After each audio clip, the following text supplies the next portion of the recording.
A live look at the Capitol Dome after the inauguration of Donald Trump as our nation's 45th president.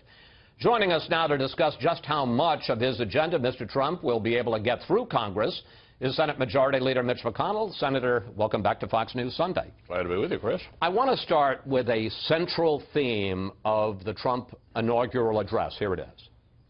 Washington flourished, but the people did not share in its wealth.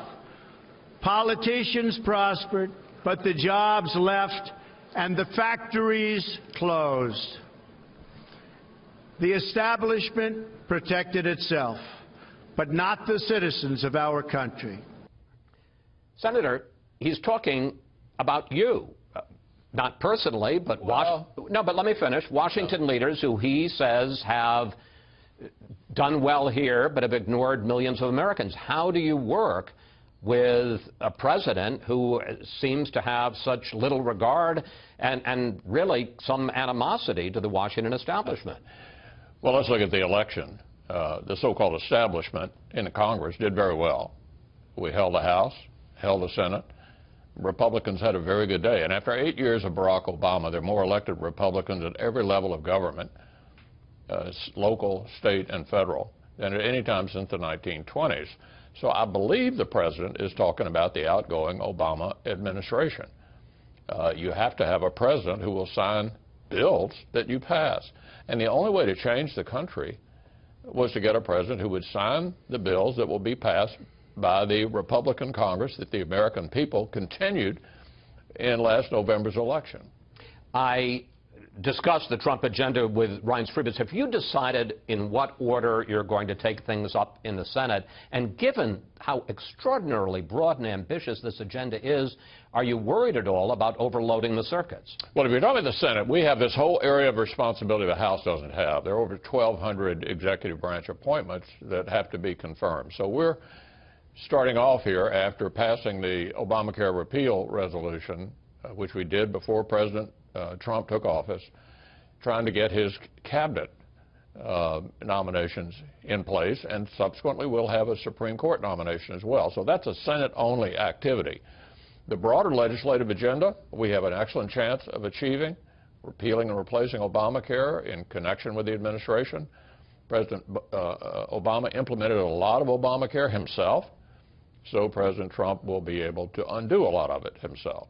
We also expect to be able to do comprehensive tax reform. Under the Constitution, that will start in the House later this year. So, yes, I think we'll be able to address almost all of what the president is emphasizing that he would like to do. Let's talk specifically about Obamacare, because President Trump says he wants to repeal and replace at the same time. One, is that possible, given the fact that repealing is a lot easier than replacing? And two, as you sit here today as a Senate Majority Leader, do you know what the Republican replacement plan is?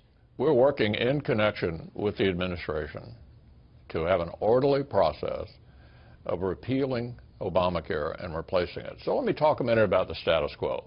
What did Bill Clinton say about Obamacare last year? He said it's the craziest thing you've ever seen.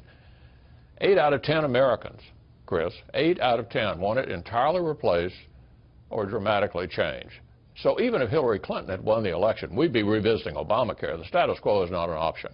So we're going to move carefully in conjunction with the administration to repeal and replace it with things like health savings accounts and interstate health insurance sales and high-risk pools at the state level to take care of people who have pre-existing conditions. All of these things can work. We want to move the power out to the states and allow them to develop health care programs that work for them. Let's turn to the confirmation. You pointed out that's a Senate-only responsibility. The confirmation of the Trump cabinet. The Senate has approved only 2 nominees so far. We've got them up on the screen. Generals James Mattis for Defense, John Kelly for Homeland Security. We'll get to what the Democrats are doing to try to slow this down in a moment. But as you sit here today, do you know, as a Senate Majority Leader, that you have the votes to pass all the other Trump nominees? I'm confident we will, yes. What's been unfortunate is that all I asked of my colleague, Senator Schumer, was to treat President Trump the same way we treated President Obama. I mean, obviously, we were not happy with any of his nominees either, but he got 7 of them on the first day. We got 2. They even delayed the CIA.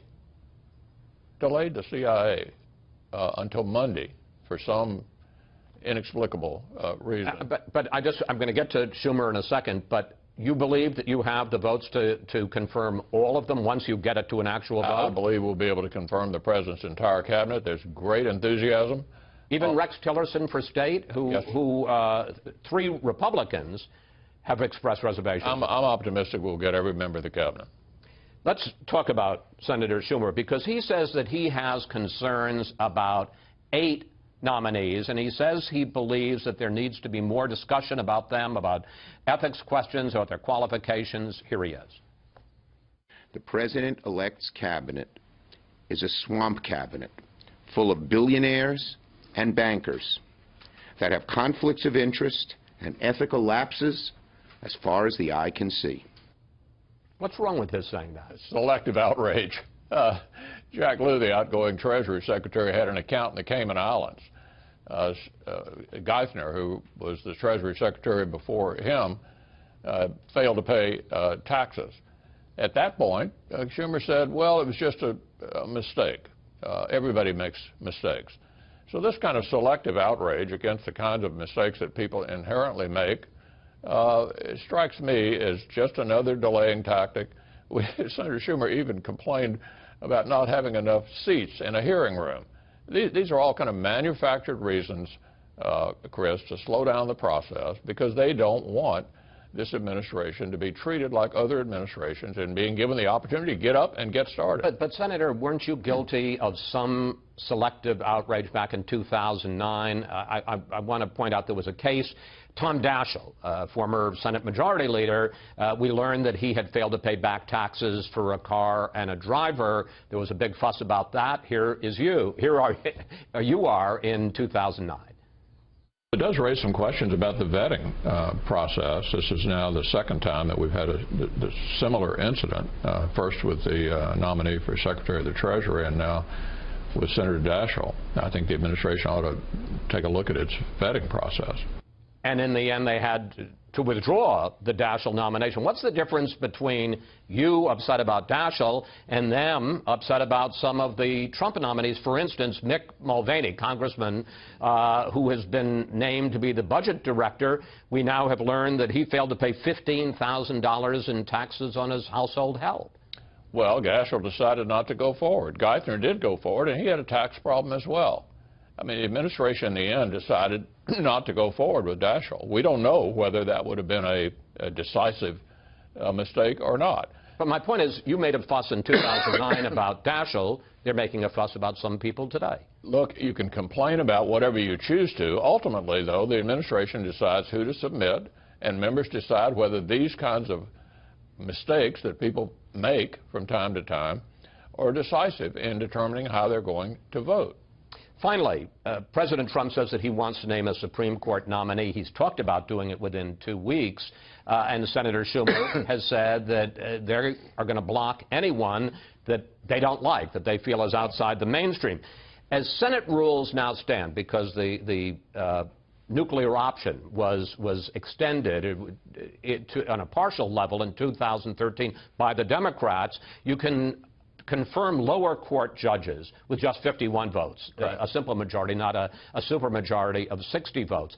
If the Democrats block a Supreme Court nominee, are you going to extend the nuclear option to Supreme Court nominees? Because now they still need 60 votes. Well, let me just say I'm confident we'll get the Supreme Court nominee confirmed. I expect an outstanding nominee sometime soon. I think it's noteworthy to look at how the Republican minority handled Bill Clinton, in his first administration. Both of his first 2 nominees, Ginsburg and Breyer, no filibuster. Obama, in his first term, 2 nominees, no filibuster. We think our nominee ought to be treated the same way. If he is not treated that way, then under the current Senate rule, we would have to get cloture. That is, we'd have to get 60 votes. We had to do that with the Democrats objecting to Justice Alito 10 years ago. But cloture was invoked. Sorry for the long answer.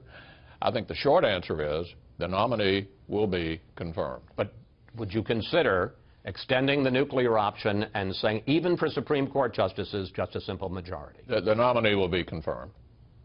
One thing I've learned with you, Senator McConnell, is once you've given an answer, you're going to stick with that. Thank you. Thanks for coming in today. Busy times ahead, sir. Okay, thanks.